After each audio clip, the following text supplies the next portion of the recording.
Hi Tom, welcome to the Maestro Online. Hello. Hello. So tell us about your singing journey. How did it begin for you? My singing journey began with me prattling around in the back of a classroom. I was about 12, and my form tutor, as a bit of a punishment, said, "Come on, stand in the middle of the class and sing for everybody." She put a backing track on YouTube, and that was my punishment: sing in front of everybody. What she didn't realise was that I kind of enjoyed it, and she kept me back behind after class and asked me would I be interested in some singing lessons. She happened to be a singing teacher. And then it went from there, really. I joined choirs. Choirs was on the same night as football, so I had to ditch football and start singing, and it was an interesting one, really, but thoroughly enjoyed it. Got really immersed in classical music, because I'd never heard, until I was in my teens, I'd never really heard of much classical music, opera, or anything like that. So loved choral music, joined the Tees Valley Youth Choir, was surrounded by fantastic young singers making this incredible voice that only young voices can, and I was just amazed. So it was infectious, really. And from there I moved on. I went to London to study drama and theatre arts, to take a different perspective on performance. And while I was there, I was always gigging and doing gigs in pubs and clubs and birthdays and anniversaries, all that kind of stuff. So has your style always been broad? Because obviously, if you started and then you've developed this classical love, which you didn't have before, you've then done theatre. We're thinking musical theatre. You're then doing pubs. You're talking rock pop. This is quite a breadth of styles. Has that always been for you? More out of like pragmatism, really. I was never, when I was in the youth choir, I was never one of the best singers in the youth choir, and I looked at these other people and thought, well, I can't really pursue that leg of things because they're so good, and I was a little bit intimidated, I have to say. But I could get away with the musical theatre side of things, and I could sort of pull that off quite well. So I did a lot of musical theatre in school as I was growing up, in secondary school and into college. And at one point I thought that's what I wanted to do, till I realised you have to dance, and I can't really dance. So so that I didn't really pursue that side of things. But again, out of pragmatism, it was much easier to make money through pop music. So I could go into I think I was 15 when I went into my first pub and said, if you pay me X amount of money, and it was a really good rate for them, then I'll do some music for you. And they really enjoyed it and kept inviting me back. So I got this thing where in school I was doing a lot of musical theatre. Outside of school I was doing a lot of classical, and then in the pubs and clubs at a weekend, as a 15-year-old, I was going out and making a decent crust for a kid, doing pop. So when you first did these gigs, did you find that things didn't always go the way you hoped they would? Was there a learning process there? Definitely. I think one of the main learning processes that people underestimate is speaking on a microphone. Right. I was quite confident singing, and I started off with a band, so there were 3 of us, and I felt quite good being on stage with my friends.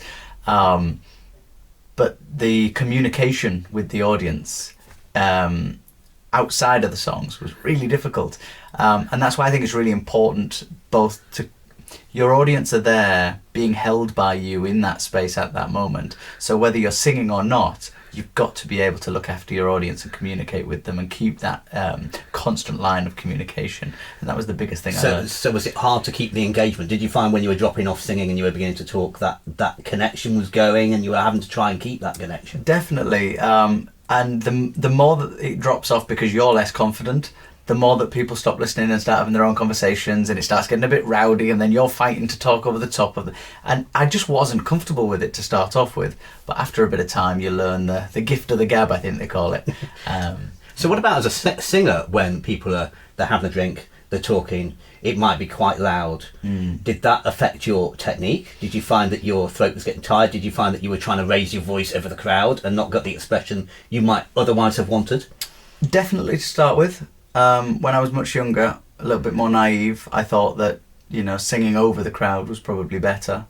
And you've got the use, when you sing in pubs and things, you've got the use of a PA system, a microphone, but you still can hear everything else going on and can't always hear yourself particularly well. So really sort of pushing the voice to sing over the top of the crowd wasn't particularly good technique, let's say. After some time, you learn that actually the more expressive you can be, the more that the crowd will get drawn into you. And that's the way to do it. It's not to try and sing at the crowd and say, look, listen to me, I'm singing. It's to sing in such a way that pulls them in. So you entice your crowd. Absolutely. How do you entice your crowd, Tom? Have you learnt various techniques over the years? Are there certain things that work better than others? I have to say, there's a little bit of choreography that I've developed, and they're like little habits that I know work, little phrases that I might throw in to sort of get a bit of audience engagement and things, which I have to say I tend to use pretty much every time, because it's like a formula that I know works, and when I see something that works, I latch onto it and I keep that in my back pocket for next time. So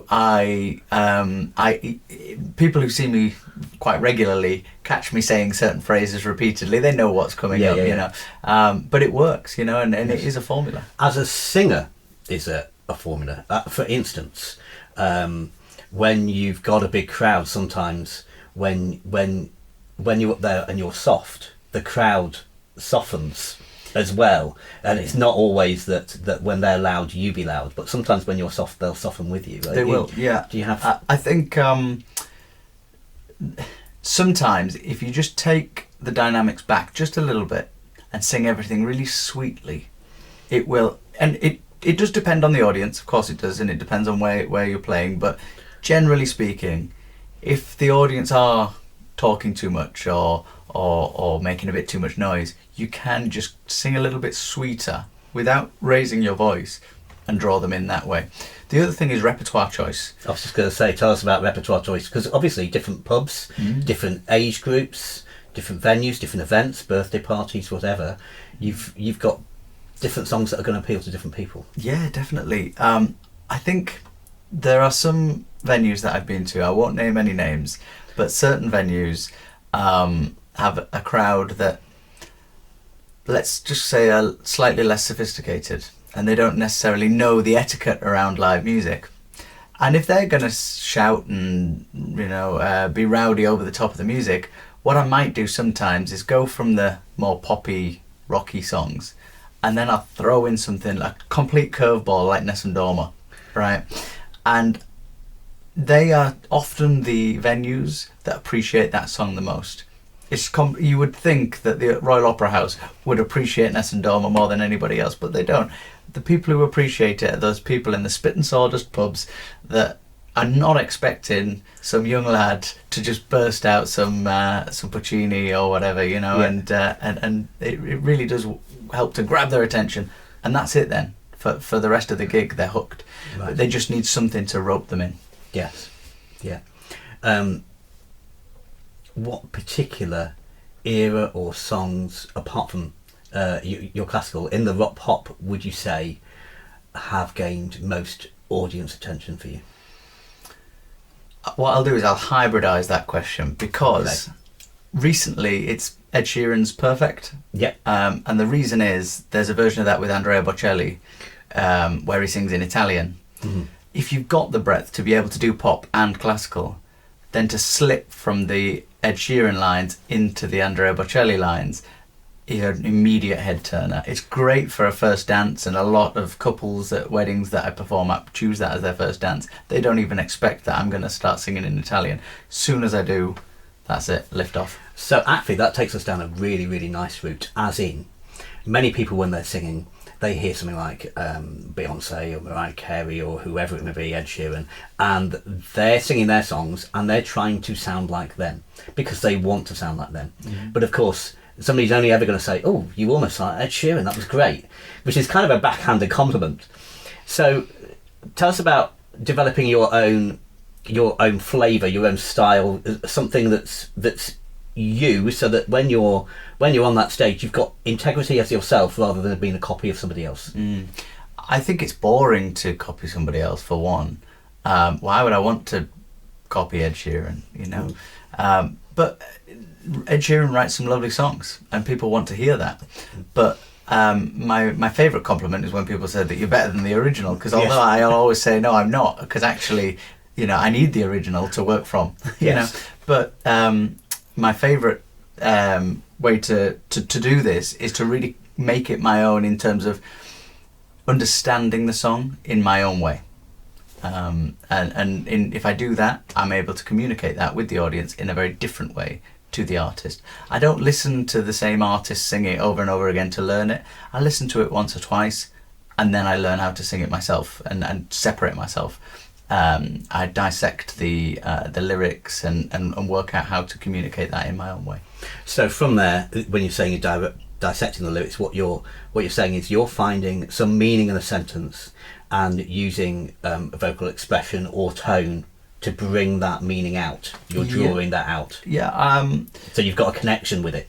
It's what a lot of instrumentalists might call timbre, really. It's just how we as vocalists create timbre is slightly different. We do it through our minds. I always think we have a psychological connection to a certain phrase or a relationship with a verse in a song, and that will inspire us to put certain inflections on certain words and certain moments in order to create a different timbre to the voice and therefore express it in a different way.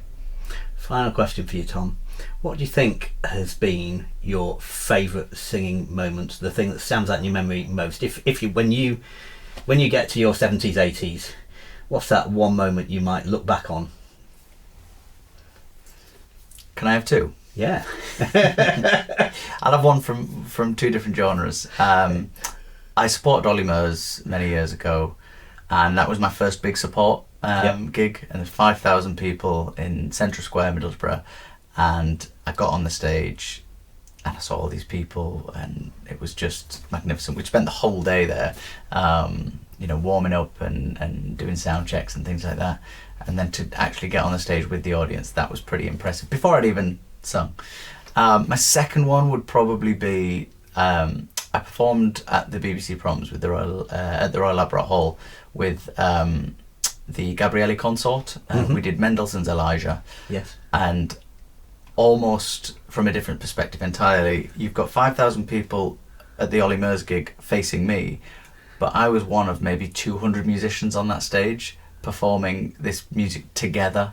Yes. And it's an incredible piece of music, but to have that feeling of ensemble, that was pretty special. That's brilliant. Tom, thank you. Thank you.